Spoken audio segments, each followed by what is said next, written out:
We are anonymous. No faces, no flags, no loyalty to parties, personalities, or billionaires hiding behind microphones. We exist where power whispers to itself and assumes no one is paying attention. Tonight we are paying very close attention, and tonight we are exposing Donald Trump spiraling in real time. What you are witnessing right now is not a bad headline or a rough news cycle. It is not a media hit job. It is not partisan exaggeration. It is a convergence of failure happening all at once. Political rejection, legal panic, brand collapse, institutional corruption, all colliding in a single moment. This is what it looks like when a man who built his entire identity on dominance, control, and myth starts losing all three at the same time. The last 24 hours alone tell a story Trump cannot spin his way out of. A story of denial, deflection, and desperation. A story of a movement that is cracking under its own weight. Let's start with the political earthquake MAGA tried to bury overnight. Texas State Senate District 9, a place Donald Trump won by more than 17 points in 2024. 17 points,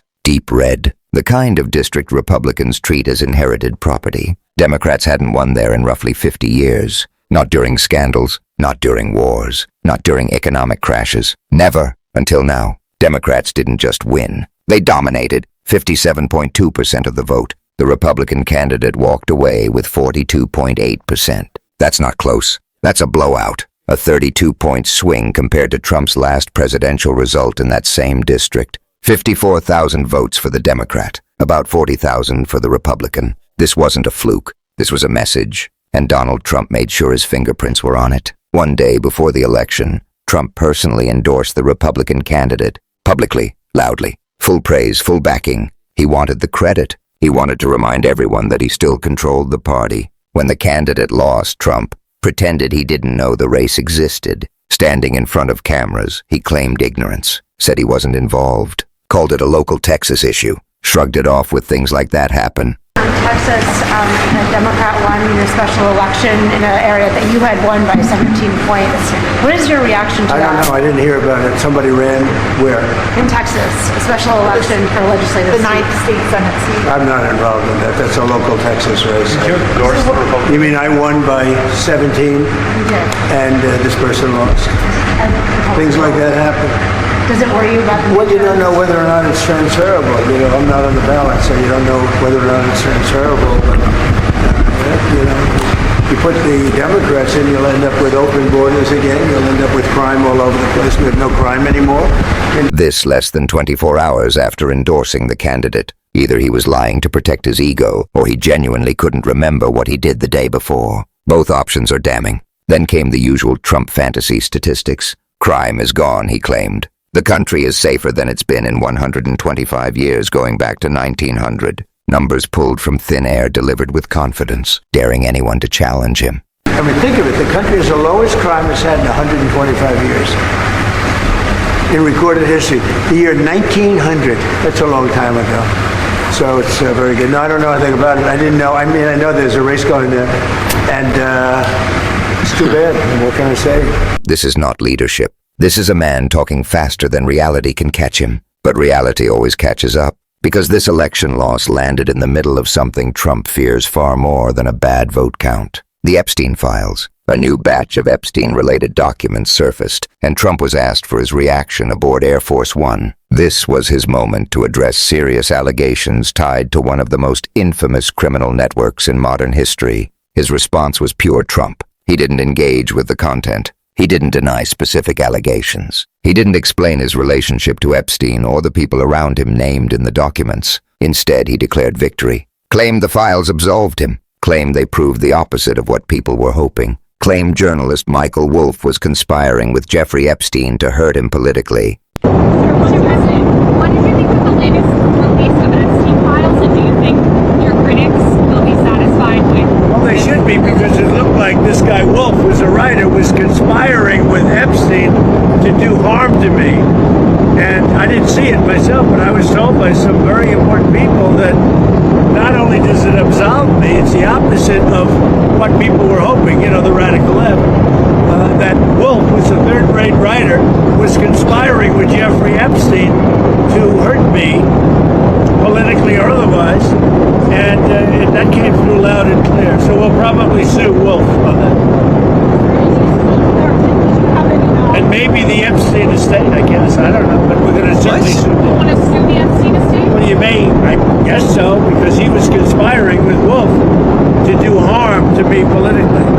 That's not a friend. Let that sink in. Trump is now suggesting a dead sex trafficker was part of a coordinated political plot against him. This is not a defense. This is a psychological tell. When confronted with evidence, Trump doesn't rebut it. He rewrites the entire universe so that he is always the victim and everyone else is part of a conspiracy. He threatened lawsuits. He lashed out. He laughed. Anything but accountability. And then the system moved to protect him. The Department of Justice announced it was done reviewing the Epstein files. Finished. Closed. No further investigation. Despite massive redactions. Despite unanswered questions. Despite clear public interest. Despite the involvement of powerful figures, Todd Blanche, Trump's personal attorney turned second in command at the DOJ, delivered the message. The same man who once defended Trump now deciding when the government stops asking questions about Epstein. This is not subtle. This is institutional capture happening in real time. This is how accountability dies. Not with a bang, but with a press statement. Trump knows this. That's why he feels comfortable mocking the process. That's why he can claim exoneration without evidence. That's why he talks about suing estates instead of answering allegations. He believes the system will always bend, and for a long time it has. But something is different now. You can see it in the elections. You can feel it in the tone. You can hear it in the silence of former allies who no longer rush to defend him. The fear is fading. The myth is cracking. The inevitability is gone. And nowhere is that more obvious than in the collapse of the Trump family brand. The Melania Trump documentary was supposed to be a triumph, a rehabilitation project, a glossy, expensive attempt to recast the Trump family as elegant, misunderstood, and wronged by history. Amazon MGM backed it. Massive marketing campaign, wide theatrical release, friendly coverage lined up in advance. $75 million invested, $8 million earned opening weekend. That is not success.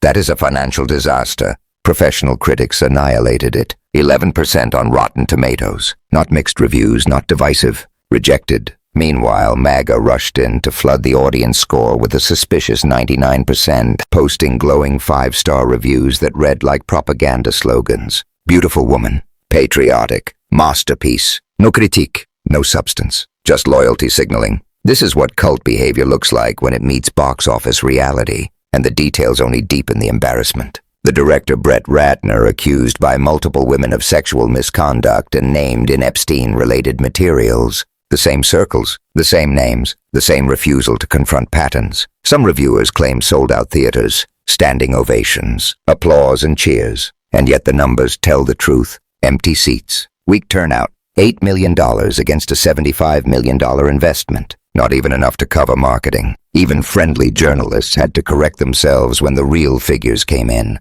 Praise turned into quiet backtracking. Optimism turned into awkward silence. Because math does not care about spin. 8 million is still less than 75 million. No amount of tweets can change that. So what does Trump do as everything around him starts to crumble? He doubles down. He insists reality is wrong. He declares losses to be wins. He claims voters still love him. He claims documents mentioning him clear him. He claims crime has vanished. He claims criticism proves his strength. This is not strategy. This is survival mode. Donald Trump is no longer controlling the narrative. He is reacting to it, flinching at it, chasing it. And the more he speaks, the clearer it becomes that what people once mistook for strength was always just volume. There is another force at work here that doesn't show up in a single headline. Fatigue. People are tired. Tired of chaos. Tired of lies. Tired of being told that every failure is fake and every question is treason. Tired of watching one man demand absolute loyalty while offering nothing but grievance in return. That fatigue flips red districts blue. That fatigue drains cult enthusiasm into quiet disengagement. That fatigue makes even loyal supporters stop clapping as loudly. And Trump feels it. That's why his reactions are becoming more erratic. That's why he forgets endorsements he made yesterday. That's why he reaches for lawsuits instead of answers. That's why he needs constant applause and constant affirmation that he is still in control. Because deep down he knows he isn't. This is what a real-time spiral looks like. Not one dramatic collapse, but dozens of fractures appearing all at once. An election loss, a document release, a DOJ shutdown, a box office flop, a rambling press response. Each one manageable alone. Together impossible to hide. Donald Trump is losing his grip on the narrative, on the institutions he once bent to his will, and on the public that once accepted his version of reality without question. And this matters. It matters because power without accountability corrodes everything it touches. It matters because silence enables abuse. It matters because pretending this is normal guarantees it will repeat. We are anonymous. We do not forget. We do not look away.